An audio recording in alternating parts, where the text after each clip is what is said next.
Hey folks, welcome to the game number 2 of the game breakdown series. This game will be against the Seahawks here. Some of you guys might recognize the game. It was in the Inside My Mind series. Now I decided to go ahead and use it for this. For one, because I start on offense, so I can get this out on Tuesday. Two, because this is such a crazy game, and if you haven't seen the Inside My Mind version of this, go check it out. You guys will have a great time with it. It was so crazy. The end of the first half and second half were just ridiculous. Now, the reason I'm doing it here too is because now I can get into the details of each individual play.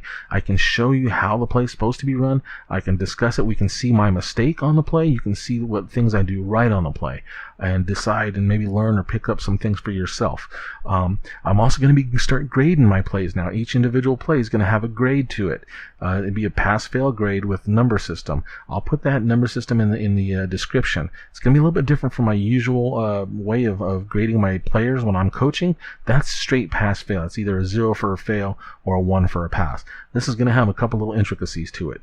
So that's why I want to put it down in the description so I don't waste as much time talking here. Now let's go ahead and get into this. Let's have some fun. Let's learn something. Hey, welcome back to game number 2. First play of the ball game. I'm on offense this time. He just kicked it off beginning of the game. I had the ball on the 7-yard line. I just had a clipping call on my kickoff return. So obviously a lot of time left. 5:55 in the first quarter. So only 5 seconds down. 0-0 obviously.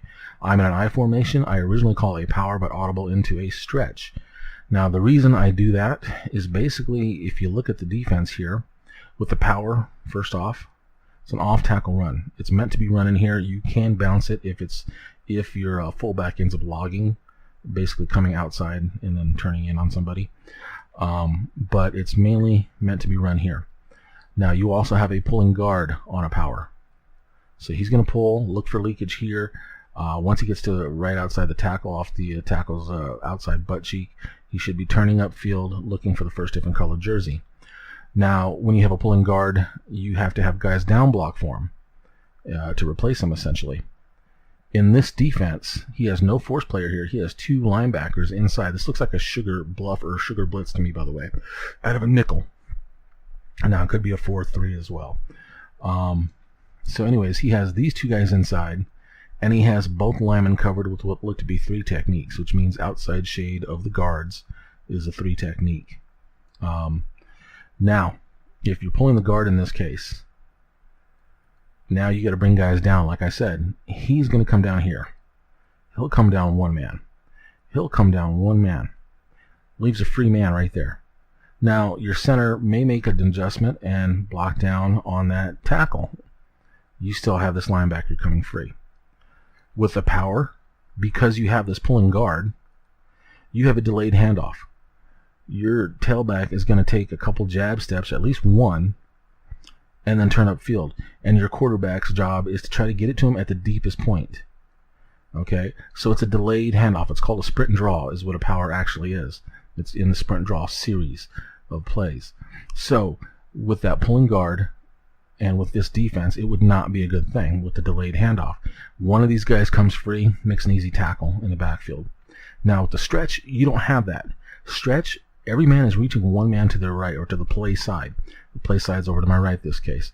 So he's going to reach 1 man over. Even though he has a guy on him, he's just going to reach his outside shoulder. You know, the guy's already lined up in a, 3-5-7 technique. So basically odds outside, evens inside, or evens head up, and evens with an I is inside shade. So inside shade here, this would be a 2I. Head up on the guard here would be a 2. All right. So in this case, he's got a 7 technique. So he's going to reach. Now this guy here, he may do 1 of 2 things. He could come down.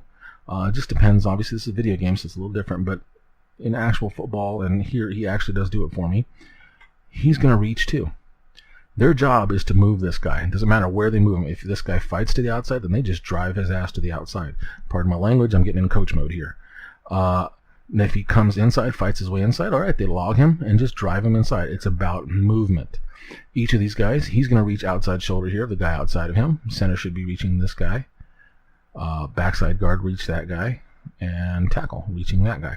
Literally 1 man over. Their jobs, create movement. Whether it's basically take your guy where he wants to go.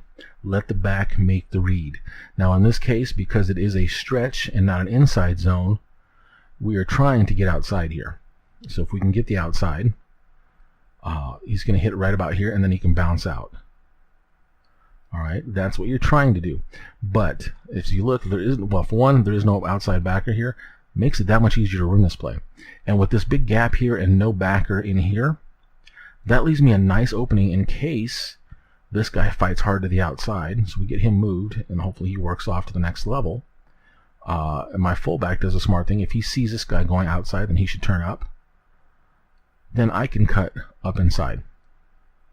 All right, so let's go ahead and run through this play, see what he does do, see what the rest of the defense does, and then we'll discuss. All right, so we get the snap coming here. Boom, as you can see, everybody gets sealed inside. Right off the bat, my tight end there, Jason Witten, who is a great blocker, and then a pretty good run blocking right tackle there. They get a good seal here. All right, now you can see Doug Free coming off of the block too. So we're getting great movement here up front too. As you can see, Zach Martin, Travis Frederick, Lyle Collins, they're all getting good movement. They all got on their guys, got a hat on a hat, and are getting good movement up front. Now he comes off of his block, Free does here, and now he'll turn in to pick this guy off. So let's go ahead and watch. Boom, see what he does there. Now he comes off, he gets a piece of him. It's not the greatest block in the world, but it does the job. Now, as you can see here, Dez actually misses his block. He gets a piece of him for a second, but he misses, which is fine. That's why I have Klutz for my fullback. He comes out, kicks there, and you can see Dez now working his way to the safety. All right. So we hit it, and then I screw up right there, as you can see. My stick, guys, just to let you guys know right now, and I think I've mentioned it a few times in some of the Inside My Mind games, for some reason it's messed up. I got to stop using it. I just like to use it because it's my new one. It's only a couple months old, but it's already messed up. When I hit the truck stick to truck, it actually will do a spin move most times. Occasionally I still get the truck. If I turn left with the left stick, to actually directionally move my player, sometimes it will hit the truck stick. It will act as a truck, and or actually a juke move. And so it slows me down. In this case, I did hit the truck stick because I was coming past this corner here, and I wanted to make sure that if he got off his block, I was just going to run him over. And what happens is he spins inside, putting himself in a worse position because I want to stay to the outside. Look at that. I want to stay through here. All right. And since that's why I was cutting close right off my fullback here. And as you can see, it spins me inside and puts me in a bad position to now where I run basically into my block there, and then the guy's able to make the tackle. Now, it's still a great gain. Obviously, I'm very happy with 9 yards, but that could have been a touchdown.